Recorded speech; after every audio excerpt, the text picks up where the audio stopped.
তিনি নির্বাচনে ক্যান্ডিডেট হয়েছেন, আপনি তাকে অযোগ্য মনে করেন, আপনি তাকে উপযুক্ত মনে করেন না, কিন্তু আপনার চিন্তায় কোনো স্বার্থ আছে, আপনি কোনো টাকা পয়সা পেয়েছেন, অথবা তার খেয়েছেন, অথবা কেউ আপনাকে প্রভাবিত করেছে, অথবা অন্য কোনো আনুগত্য আপনার আছে, যে আনুগত্যের ভিত্তিতে আপনি অন্ধের মতো ওই লোকটাকে সাপোর্ট করলেন, তাহলে আপনি অপাত্রে আপনার আমানত রাখলেন। অপাত্রে যদি আমানত রাখেন তাহলে এটাকেই বলা হয় জুলুম, এবং এটা কিন্তু আল্লাহ তাআলার কাছে সবচেয়ে ভয়াবহ অপরাধগুলোর একটা। আর জুলমু যুলুমাতুন ইয়াউমাল কিয়ামা, নবীজি বলেছেন কিয়ামতের দিন দুনিয়ার জুলুম বহুমুখী অন্ধকার হয়ে আসবে। একটা ভোট জেনে শুনে অপাত্রে ভুল জায়গায়, কয়টা টাকার বিনিময়ে, কিংবা সামান্য হীন স্বার্থকে ঘিরে, কিংবা আপনি ইচ্ছাকৃত হোক অথবা কোনো স্বার্থের কারণে হোক, আপনি যদি ভুল জায়গায় প্রয়োগ করেন তাহলে আপনি জুলুম করলেন। এই একটা জুলুম কিয়ামতের দিন আপনার কাছে বহুমুখী অন্ধকার হয়ে উপস্থাপিত হতে পারে। সম্মানিত মুসল্লিয়ানে কেরাম, সামনে জাতীয় নির্বাচন, দেশের সর্বস্তরে প্রত্যেকটা মানুষের মাথায়, মনে, মগজে নির্বাচন ঘিরে নানা জল্পনা কল্পনা, শঙ্কা, আশা, ভাবনা। বিশেষ করে বাংলাদেশের মতো যে সমস্ত দেশে বা সমাজে সর্বস্তরের সাধারণ মানুষ দেশের কল্যাণ চায়, ভালো চায়, মঙ্গল চায়, কিন্তু তেমন কোনো ভূমিকা রাখবার সুযোগ থাকে না, সেই মানুষগুলোর কাছে নির্বাচনই হলো একমাত্র ভূমিকা, যেখানে তার কিছুটা মতামত দেওয়ার, মতামত প্রকাশ করবার, রাষ্ট্র পরিচালনার সিদ্ধান্ত গ্রহণ করবার ক্ষেত্রে রাখবার সুযোগ আছে। এজন্য নির্বাচনকে ঘিরে এত উৎসব, এত উৎসাহ, এত আগ্রহ, যে মানুষের আর তো কিছু করার নাই, অন্তত এখানে কিছু করবার চেষ্টা সাধারণ মানুষ করে। গণতান্ত্রিক সমাজে এই নির্বাচন অত্যন্ত গুরুত্বপূর্ণ।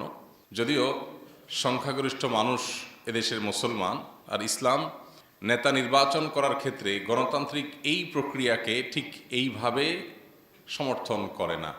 ইসলাম মানুষকে, মানুষের মতামতকে, গোনার চাইতে মতামতকে ব্যক্তিভেদে মূল্যায়ন করবার মতে বিশ্বাস করে। আমরা যদি দেখি নবী করিম সাল্লাল্লাহু আলাইহি সাল্লামের ওয়াফাতের পর, তখন মুসলিম রাষ্ট্র মদিনাকে কেন্দ্র করে যেটা গড়ে উঠেছিল, সেটার খলিফা নির্বাচন করার ক্ষেত্রে কি প্রক্রিয়া অবলম্বন করা হয়েছিল, এবং তারপর আরও তিনজন খলিফা, তাদেরকে নির্বাচন করার ক্ষেত্রে কি কি প্রক্রিয়া অবলম্বন করা হয়েছিল, আমরা কোরআন এবং হাদিস, ইসলামের ইতিহাস ঘাটলে সেগুলো বিস্তারিত জানতে পারবো। শুধু একটি কথা বলেই আমরা এ বিষয়ের ইতি টেনে আমাদের মূল প্রসঙ্গে ফিরে যাব। সেটি হলো, গণতান্ত্রিক সমাজে বা গণতন্ত্রের এই পদ্ধতিতে, এই সিস্টেমে মানুষের মতামত গণনা করা হয়। অর্থাৎ একজন বিশ্ববিদ্যালয়ের শিক্ষক, তার মতামত আর একজন একেবারে খেটে খাওয়া দিনমজুর কিংবা শিক্ষাবঞ্চিত মানুষের মতামতের ভ্যালু এক। একজন বিশ্ববিদ্যালয়ের প্রফেসর পলিটিক্যাল সায়েন্স পড়ান, দেশের অনেক গুরুত্বপূর্ণ কোর জিনিসগুলো জানেন, বুঝেন, এই লেভেলের একজন মানুষ, একজন বুদ্ধিজীবী, একজন বিচক্ষণ, একজন দূরদর্শী, একজন জ্ঞানী, তার ভোটের যে মূল্য, একেবারে সাধারণ কোনো মানুষ, যিনি হয়তো শিক্ষাবঞ্চিত, যিনি হয়তো অনেক কিছু বোঝেনও না, তার ভোটের মূল্য সমান। একজনের বয়স মাত্র 18 বা 19, আরেকজন অনেক অভিজ্ঞ, অনেক পোড় খাওয়া, অনেক বিচক্ষণ, অনেক দূরদর্শী, অনেক কিছু দেখার সুযোগ হয়েছে, বোঝার সুযোগ হয়েছে। এই দুজনের ভোটে গণতান্ত্রিক সিস্টেমে কোনো পার্থক্য নাই। অর্থাৎ ভোট গণা হবে, কে দিয়েছে এটা গুরুত্বপূর্ণ না। এখন 10 জন সাধারণ মানুষের মতামত, কোনো কোনো ক্ষেত্রে একজন এক্সপার্টের মতামত ওই 10 জনের চাইতে গুরুত্বপূর্ণ হতে পারে কি পারে না। আমরা ইসলামের ইতিহাসে নবী করিম সাল্লাল্লাহু আলাইহি সাল্লামের ওয়াফাতের পর খলিফা নির্বাচনের সময় লক্ষ্য করেছি যে এখানে ভোট মূল্যায়ন করা হয়েছে, ভোটের কোয়ালিটি বিবেচনা করা হয়েছে, শুধু কোয়ান্টিটি না। গণতান্ত্রিক সমাজে ভোট শুধু কোয়ান্টিটি বিবেচনা করা হয়, কোয়ালিটির কোনো ভ্যালু এখানে নাই। এটা একটা পার্থক্য। এখন আপনি যে কোনো ক্ষেত্রে, আপনি একটা অফিস পরিচালনা করেন, একটা গুরুত্বপূর্ণ ডিসিশন নেবেন, তো সেখানে পলিসি মেকার, অনেক দূরদর্শী, অনেক এক্সপার্ট একজন মানুষের একটা মতামত দেখা যাবে সবার সিদ্ধান্তের চাইতে গুরুত্বপূর্ণ হতে পারে। তো এটা একটা মৌলিক পার্থক্যের জায়গা। তারপরও আমাদের এই দেশ, গোটা বিশ্বের বিভিন্ন দেশ আজ গণতান্ত্রিক বিধি ব্যবস্থা দ্বারা পরিচালিত। একজন মুসলিম হিসাবে আমাদের স্বপ্ন থাকা উচিত আমাদের ব্যক্তি, আমাদের পরিবার, আমাদের রাষ্ট্র তথা আল্লাহর এই সৃষ্টি জগৎ, বিশেষ করে এই পৃথিবী, কোরআন এবং হাদিস আমাদেরকে যে পদ্ধতি বাতলে দিয়েছে সেই পদ্ধতি অনুযায়ী পরিচালিত হবে, এই স্বপ্ন, এই আগ্রহ একজন মুসলমান হিসেবে প্রত্যেকের মনে লালন করা উচিত এবং কর্তব্য। এবার আসুন মূল প্রসঙ্গে ফিরে আসি। গণতান্ত্রিক সমাজে যেহেতু নির্বাচনটাই সবচেয়ে গুরুত্বপূর্ণ, এই জন্য নির্বাচনকে ঘিরে আমাদের উৎসাহ বা আমাদের আগ্রহ, উৎসব এগুলোর কোনো শেষ নাই, বিশেষ করে যখন আমাদের আর কিছু করার থাকে না। পৃথিবীর অনেক উন্নত দেশ আছে, যেমন সুইজারল্যান্ডের কথা আমি বিশেষভাবে বলতে পারি, সেখানে যাওয়ার সুযোগ হয়েছে আমার, এবং সেখানকার সমাজের কিছু প্রচলিত সিস্টেম সম্পর্কে জানার সুযোগ হয়েছে। সেটা লক্ষ্য করলে দেখা যায় যে তাদের একটা সোসাইটিতে, একটা ছোট্ট সমাজে কোনো একটা কিছু করবে, সেখানে সমাজ যারা বসবাস করে সে বাসিন্দাদের মতামতটা সবচেয়ে গুরুত্বপূর্ণ থাকে। এখানে একটা স্কুল হবে কি হবে না, প্রত্যেকের কাছে ডাকের মাধ্যমে, পোস্ট অফিসের মাধ্যমে চিঠি চলে যায়, সে আবার তার মতো করে ভোট দিয়ে দেয়। এই এলাকার বাসিন্দাদের মতামত অনুযায়ী সব কিছু হবে, এখানে অন্য কারোর কথা এটা চলবে না। জনপ্রতিনিধি চাইলেন আর এখানে উনি একটা স্কুল করলেন, উনি একটা মসজিদ করলেন, একটা মাদ্রাসা করলেন, রাস্তা করলেন, একটা কিছু করলেন না, এত সহজ না। এলাকাবাসী ছোটখাটো বিষয়গুলোর জন্য ছোটখাটো ভোট হয়, তাদের মতামতের ভিত্তিতেই সেখানে সব কিছু হয়। তো আমাদের দেশে যেহেতু অন্য কোনো ক্ষেত্রে আমাদের আর মতামত নেওয়ার সুযোগ নেই, 5 বছরে একবার সুযোগ আসে, সেটাও আবার অনেক সময় দেখা যায় দীর্ঘকাল সুযোগ হাতছাড়া হয়ে যায়। এজন্য আমাদের উৎসাহের শেষ নাই শুধুমাত্র ভোটকে ঘিরে। এক্ষেত্রে সারা বিশ্বের ওলামা ইকরামের মূল্যায়ন হলো, অবজারভেশন হলো, যে সমাজ, যে রাষ্ট্র গণতান্ত্রিক সমাজ, যেখানে গণতন্ত্র প্রচলিত আছে, বিকল্প কোনো কিছু নেই, সেখানে যদি কোনো নির্বাচনে কোনো ভোটার তিনি যদি কোনো ভোট দেওয়া থেকে বিরত থাকেন এবং এর ফলে অন্তত একটা মন্দ মানুষ, একটা খারাপ মানুষ নির্বাচিত হওয়ার সুযোগ তৈরি হয়, তাহলে সেক্ষেত্রে এটা সন্দেহাতীতভাবে একটা ভুল সিদ্ধান্ত। অনেকেই আছেন যারা মনে করেন যে আমি তো গণতান্ত্রিক এই প্রক্রিয়াটাকেই পছন্দ করি না, সো আমি ভোট দিলাম না।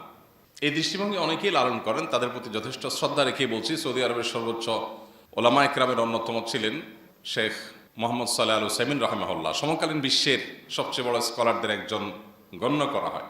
তিনি পরিষ্কারভাবে মতামত দিয়েছেন, কোনো সমাজে যখন ভোটাভুটির সিস্টেম থাকে, গণতান্ত্রিক এবং নির্বাচনের পদ্ধতি প্রচলিত থাকে, সেখানে তুলনামূলক ভালো মানুষটাকে নিজের ভোট দেওয়া এটা ভোটারের কর্তব্য। তুলনামূলক ভালো মানুষকে যদি আপনি ভোটটা না দেন, আপনার মতটা আপনি না দেন, তাহলে দিন শেষে কি হবে? দিন শেষে এই ন্যারেটিভ, এই মতামতের ভিত্তিতে যে ন্যারেটিভ বিল্ড হয়, যে ন্যারেটিভ প্রতিষ্ঠিত হয়, সেটা অন্যায় সমাজের মধ্যে ঝেঁকে বসার ক্ষেত্রে আরো বেশি সহায়ক হবে। দিন শেষে খারাপ মানুষরা বলবে, কই এই যে এত পার্সেন্ট ভোট পাওয়া গেছে, অতএব মানুষ তো এটাই চায়, বোঝা যাচ্ছে। আপনি যে কি চান সেটা তো আপনি বোঝাবার কোনো সুযোগ তৈরি করেন নাই। আপনি একজন সৎ, একজন ভালো মানুষকে ভোট দিতে গিয়ে যদি আপনার মনে হয় লোকটা জিতবে না, তাও আপনার কিছু আসে যায় না, তাকে জেতানো আপনার দায়িত্ব না। আপনার দায়িত্ব হলো সঠিক জায়গায় সঠিক সিদ্ধান্তটা দেওয়া। সঠিক জায়গায় সঠিক সিদ্ধান্তটা যদি আপনি দেন, আল্লাহর কাছে আপনার দায় থাকলো না, এবং সেই সাথে আপনি যেই মতকে বিশ্বাস করেন সঠিক বলে, সেই মতের পক্ষে একটা মতামত কাউন্ট হয়ে গেল। এটা ওই মতের পক্ষে ন্যারেটিভ বিল্ড করার ক্ষেত্রে এক পদক্ষেপ হলো, এক পা হলো আগাবে।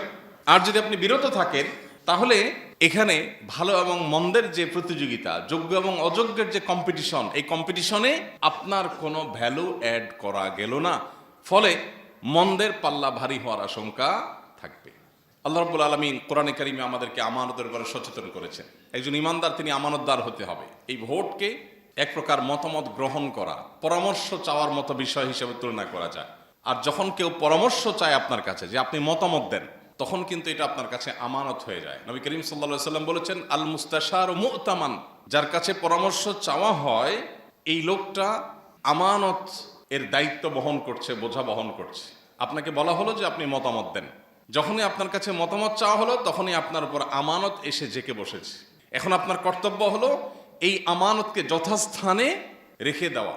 অতএব আপনার মতামতটা যেন যথাস্থানে হয়, সেটাই হবে আমানতদারিতা রক্ষা। আর যদি না হয়, তাহলে মনে রাখবেন নবী করিম সাল্লাল্লাহু আলাইহি ওয়াসাল্লাম বলেছেন, লা ঈমান লিমাল্লা আমানাতালাহ, যার মধ্যে কোনো আমানতদারিতা নাই, তার ঈমানও নাই। সে নাম কষ্টে মুসলিম হতে পারে, সে চূড়ান্ত বা প্রকৃত অর্থে মুসলিম হতে পারে না যার ভিতরে আমানতদারিতা নাই। আল্লাহ তাআলা বলেছেন ইন্নাল্লাহা ইয়া'মুরুকুম আন তু'আদ্দুল আমানাতি ইলা আহলিহা। আল্লাহ নির্দেশ করেছেন যে তোমরা আমানত যথাস্থানে পৌঁছে দিবা, এটা তোমার কর্তব্য।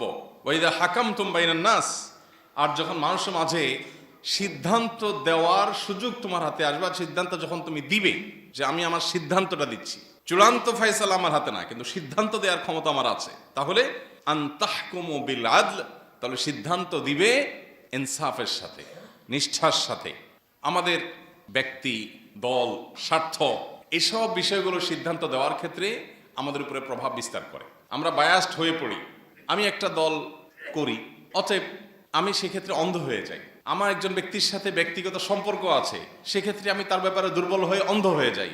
আমি মতামত দেওয়ার ক্ষেত্রে হয়তো সেই ব্যক্তি এই মত পাওয়ার উপযুক্ত না, আমি জানি, বিশ্বাস করি, কিন্তু আমি অন্ধ, আমি বায়াসড, আমি নানা কারণে প্রভাবিত। এই প্রভাবের বাইরে এসে সিদ্ধান্ত দিতে পারা হলো ইনসাফ। আল্লাহ তাআলা কোরআনে কারীমে বলেছেন তোমাদের ইনসাফ তো করতেই হবে, পাশাপাশি আল্লাহ বলেছেন ওয়ালা ইয়াজরিমান্নাকুম শানাআনু কওমিন আলা আল্লা তা'দিলু, কোন ব্যক্তির সাথে, কোন গোষ্ঠীর সাথে তোমার বিদ্বেষ আছে, অপছন্দ বা খারাপ লাগা কাজ করে যে কোনো ইস্যুকে কেন্দ্র করে, এর পরেও তার বিষয়ে যদি সিদ্ধান্ত নিতে হয় তোমাকে ইনসাফ করতে হবে। আমি তার প্রতি কোনো কারণে রুষ্ট বা আমার অপছন্দের কোনো জায়গা আছে, সে আমার শত্রু, তাই বলে সে অবিচার পাওয়ার হক রাখে না, শত্রু হলেও সে ইনসাফ পাওয়ার হক রাখে। এই একটা জায়গায় এসে আমরা বেশিরভাগ মানুষ পা পিছলে যায়। নামাজ রোজা করা, অনেক তাসবিহ তাহলিল করা, অনেক নফল আমল করা, এটা যতটা সহজ, আমানত যথাস্থানে পৌঁছে দেওয়া এতটা সহজ কাজ না। অটল সিদ্ধান্ত গ্রহণ করবার অদম্য শক্তি থাকতে হয়, আল্লাহর ভয় সেরকম প্রগাঢ় থাকতে হয় যে আমি যদি ভুল সিদ্ধান্ত দেই এর দায় ভার দায়িত্ব সম্পূর্ণটুকু আমার উপর আসবে। কোরআনে কারিমে অন্তত 40 বার আল্লাহ রাব্বুল আলামিন ইনসাফ প্রসঙ্গে কথা বলেছেন, ইনসাফ এবং ন্যায় প্রতিষ্ঠা করবার কথা বলেছেন।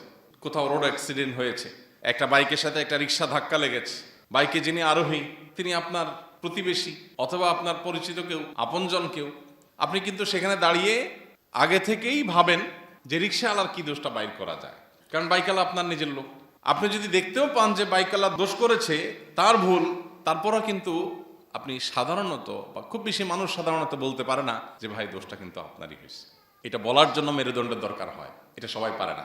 বেশিরভাগ মানুষ আমরা বায়াসড হয়ে যাই, এই বায়াসনেসের ফলে আমরা ভুল সিদ্ধান্ত নেই, এবং এটার নাম জুলুম। এটার নাম কি? জুলুম। জুলুম শুধু মানুষকে মারা পিটাই জুলুম না, জুলুম শুধু একজনের টাকা ছিনতাই করাই জুলুম না। ইদা উসসিদাল আমরু ইলা গায়রি আহলিহি ফান্তাদিরিস সাআহ, এটা যেমন একটা হাদিস রয়েছে, অপরদিকে জুলুম প্রসঙ্গে আরেকটা গুরুত্বপূর্ণ সংজ্ঞা আছে, সেটা হলো ওয়াদউ শাইই ফি গায়রি মাহাল্লিহি জুলম, যথাস্থানে যথা জিনিস না রেখে অপাত্রে সে জিনিসটি রাখা, এটা জুলুম।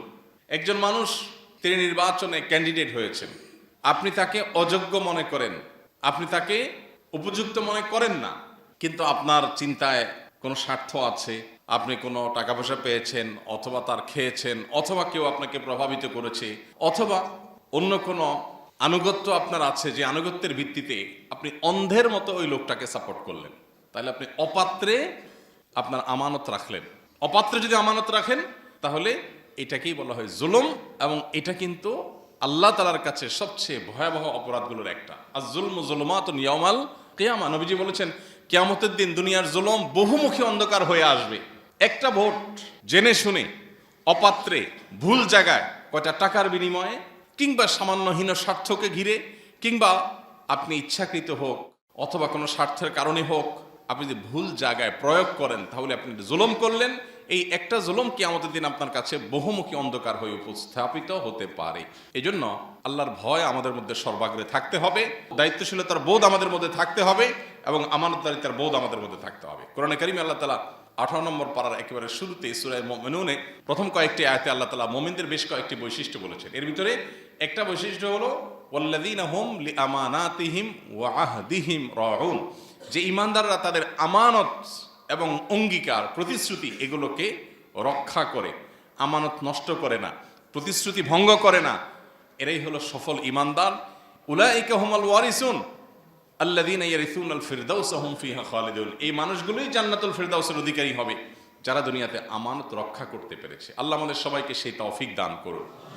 প্রিয় ভাইরা আমার, এই জায়গাটাতে এসে আমরা যেন কোনো ভুল কাজ না করি। আমি আবারও বলছি, অনেক ওলামা একরাম আছেন যারা গণতান্ত্রিক এই প্রক্রিয়ার সাথে একমত না হওয়ার কারণে অথবা ইসলামের দৃষ্টিকোণ থেকে গণতন্ত্র বা গণতান্ত্রিক সমাজ যেভাবে পরিচালিত হয় সেটার সাথে কোরআন এবং হাদিসের সব অনেক ক্ষেত্রে মৌলিক অনেকগুলো ক্ষেত্রে বিরোধ থাকার কারণে অনেকেই ভোট দেওয়ার ব্যাপারে অনুমোদন দেন না, মনে করেন যে না, ভোট থেকে বিরত থাকার মধ্যেই কল্যাণ।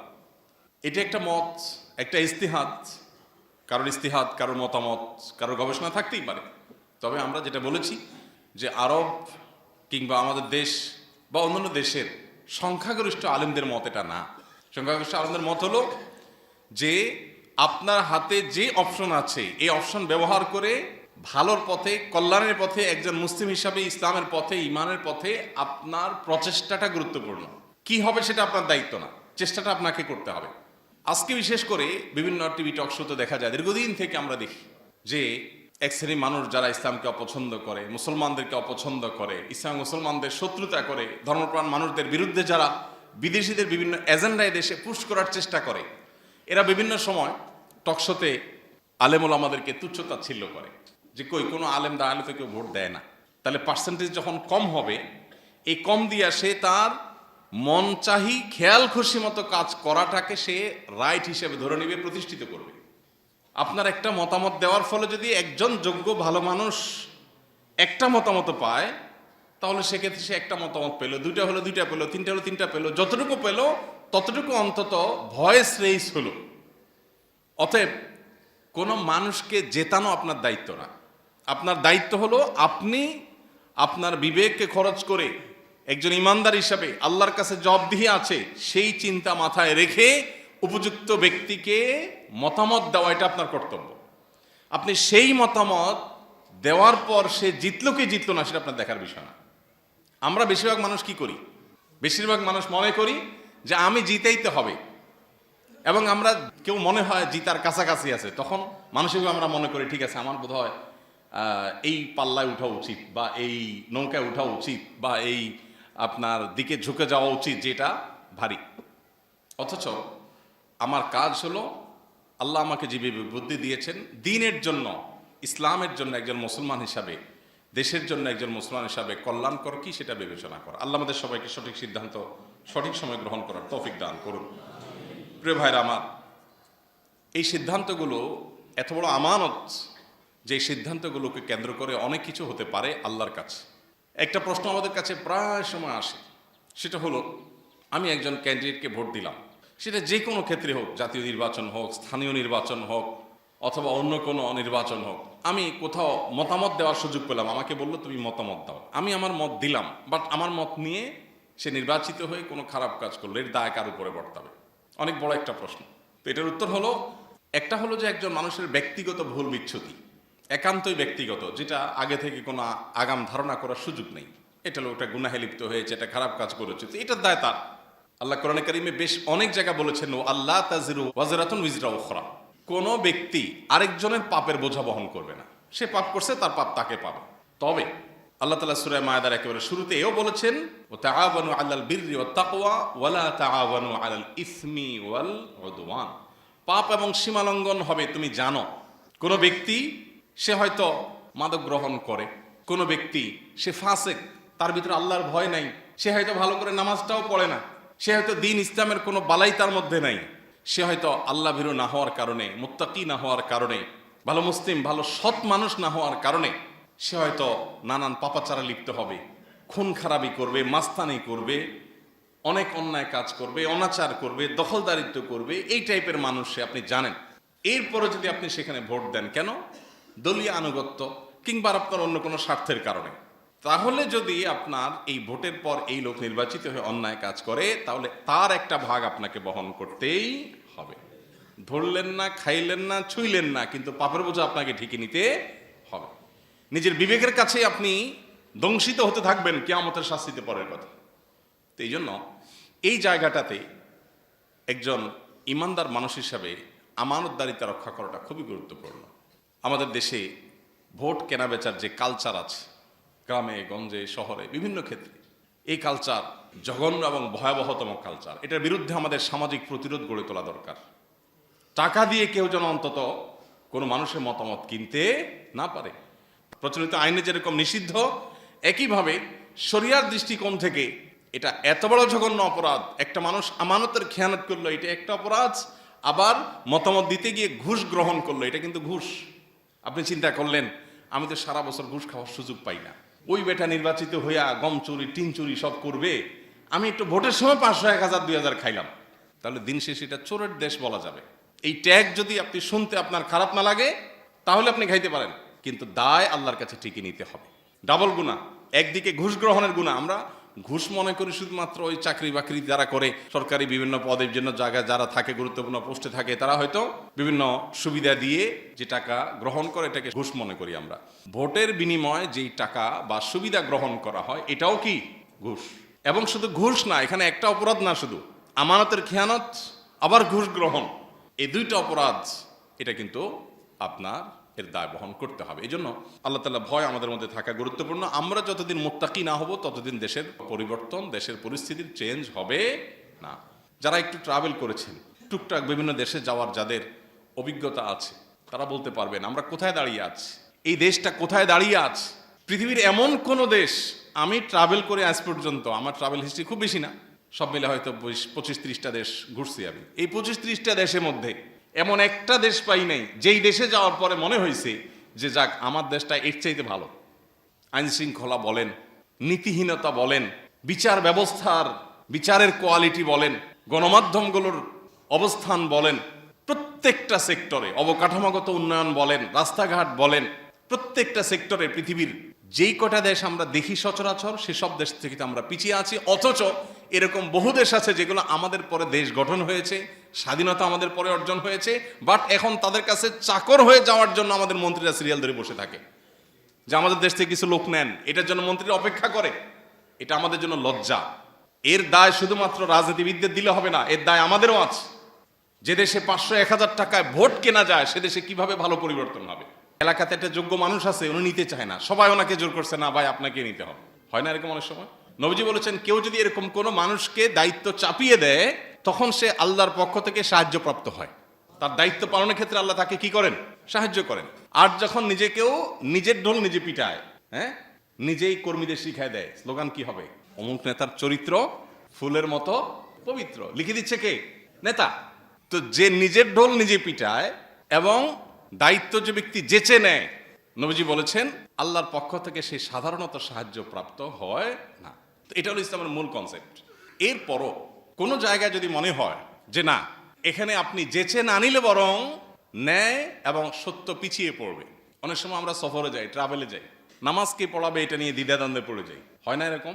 ধরুন ফেরিঘাটে আপনি ফেরিতে উঠলেন, যদিও ফেরি এখন আস্তে আস্তে কমে গেছে। কোন একটা বাস স্টপেজে আপনি গেলেন, ব্রাহ্মমান একটা নামাজের জায়গা, যেখানে টেম্পোরারি জামাত হচ্ছে, পার্মানেন্ট কোনো ইমাম নাই, তো সেখানে দেখা যায় কেই মৌতিকে ওইটা দ্বিধায় পড়ে যায়। মুসল্লিরা আছে না, অনেক মুসল্লি আছে, উনি জানে ওনার ক্যারারটা সহি, উনি যদি এখন সামনে বেড়ে না যান, এমন কেউ সামনে বেড়ে যাবে এর ক্যারারটা সহি না, নামাজই হবে না, এমন অশুদ্ধ পড়ে।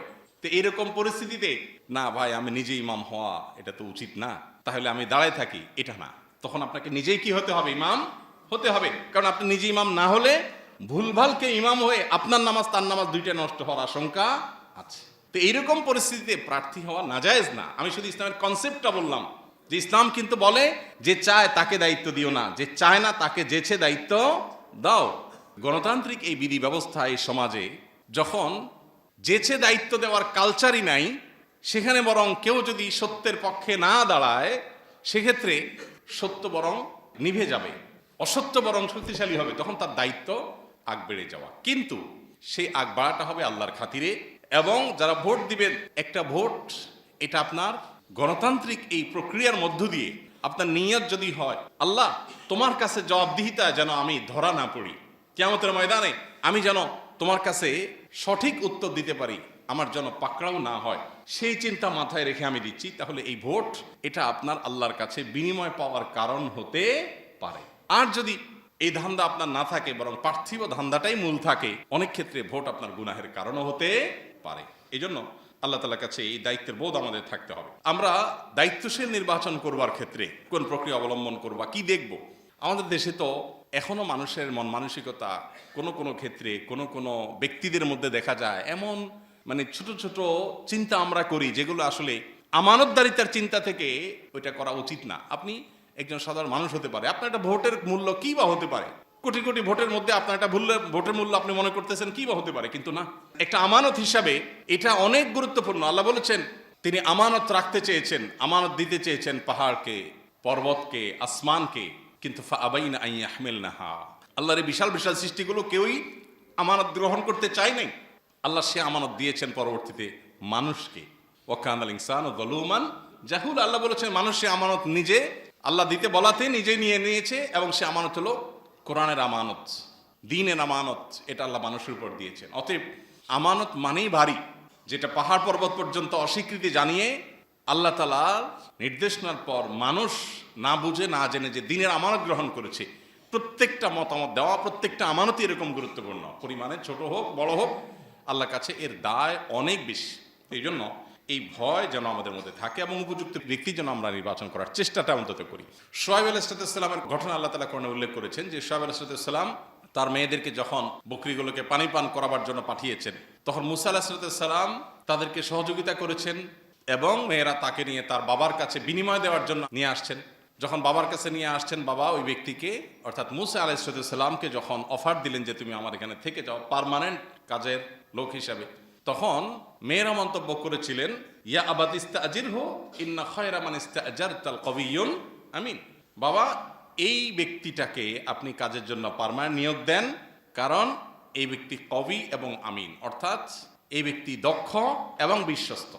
এখান থেকে বোঝা গেল কোনো ব্যক্তিকে দায়িত্ব দেওয়ার জন্য দুটি জিনিস গুরুত্বপূর্ণ। একটা হলো এই দায়িত্ব পালনে সে কতটা সক্ষম, কতটা দক্ষ সেটা দেখা, আরেকটা হলো কতটা সৎ সেটা দেখা। শুধু সততা এটা দায়িত্ব দেওয়ার জন্য যেমন যথেষ্ট না, আবার শুধু দক্ষতা এটাও দায়িত্বের বোঝা কারোর উপরে চাপানোর জন্য যথেষ্ট না, বরং একসঙ্গে তাকে দক্ষ হতে হয় আবার সৎ হতে হয়। আপনি কোনো একটা কাজ দিবেন কোনো একটা আপনার অফিসে, আপনার কোনো একটা কোম্পানিতে, আপনার ব্যবসা প্রতিষ্ঠানে, নিশ্চয়ই আপনি খুঁজবেন এই কাজটা করার জন্য উপযুক্ত ব্যক্তি যেন পান, একই সাথে সে যেন চোর না হয়, সে যেন দুর্নীতিবাজ না হয়। একদিকে যদি হয় খুব যোগ্য শেয়ানা চালাক মানুষ, কিন্তু সে 2 নম্বর, সে যেরকম আপনার জন্য ক্ষতিকর, আবার অপর দিকে একজন মানুষ খুবই সৎ নামাজি আল্লাহ ভীরু, কিন্তু তার সে দক্ষতা নেই এই কাজটা করার মতো, তাকেও দায়িত্ব দেওয়া যথাযথ হবে না, কারণ সে দায়িত্ব নিয়ে দায়িত্ব পালন করতে পারবে না। অতএব একই সঙ্গে দক্ষতা এবং সততার সন্নিবেশ যেন ঘটানো যায়, তুলনামূলক যা আছে এর মধ্যে মন্দের ভালো কি হতে পারে সেই জিনিসটা যেন বের করা যায়, এই চেষ্টা আমাদের করতে হবে। অতএব আমি আমার আমানত এর জন্য আল্লাহর কাছে জিজ্ঞাসিত হব, সে আমানতটা আমি যথাযথভাবে পালন করছি কিনা সেটা আমার কাছে দেখার বিষয়। এর বাইরে আল্লাহ তাআলার কাছে আমার আর কোনো জবাবদিহিতা এই ক্ষেত্রে অন্তত নাই। আমি যদি আমানতটা সঠিকভাবে পালন করার চেষ্টা করি, আল্লাহর কাছে আমি দায়মুক্ত হলাম। সে জিতলো কি জিতলো না সেটা আমার দেখার বিষয় না। অতএব আমি কার পাল্লা ভারী সেটা বিবেচনা করব না। এমন এমন বিষয় দেখে মানুষ ভোট দেয়, এখনো বলে যে অমুক মাশাআল্লাহ হ্যান্ডসাম, চেহারাটা সুন্দর, অতএব ভোটটা এবার এড়িয়ে দেব। আছে না আমাদের দেশে গ্রামে অনেক জায়গাতে এরকম চিন্তা মানুষ এখনো করে, অথচ এর চেহারা ধুয়ে তো আপনি পানি খাবেন না, ওর চেহারা দিয়ে কি হবে? আপনি দেখবেন তার চিন্তা, তার দর্শন, তার কাজ, তার কমিটমেন্ট। নির্বাচনকে সামনে রেখে নেতাদের কাছ থেকে কমিটমেন্ট আদায় করেন যে আপনি নির্বাচিত হলে দ্বীনের জন্য কি করবেন, ইসলামের জন্য কি করবেন, দেশের কল্যাণার্থে কি করবেন। আর শুধু করবেন করবেন বললেই হবে না, মিথ্যা প্রতিশ্রুতি দেওয়া এটা তো আমাদের দেশে নির্বাচনে হালাল জিনিস হয়ে গেছে। মানে নির্বাচনের সময়ের জন্য দেখা যায় টুপিও পরে, আছে না নির্বাচনের টুপি, মাথায় পট্টি দেওয়ার কালচারও তো আমরা দেখেছি না, যে নির্বাচনের আগে মাথায় পট্টি, এরপর নির্বাচনের শেষে পট্টি মট্টি আর কিছু নেই, আছে না নাই? তো যে ব্যক্তি ধোঁকা দেয় সেই ব্যক্তি আপনি নির্বাচিত করার পর সে যে আবার ধোঁকা দেবে না তার গ্যারান্টিটা কি? এখন কথা হলো ভাই কারে পাবো? কেউ তো ভালো না, কেউ ভালো না, মন্দের ভালো, মানে ভালোর মধ্যেও তো তুলনা আছে, যে যতটুকু আপনার হাতে সম্ভব ততটুকু আপনি চেষ্টা করবেন।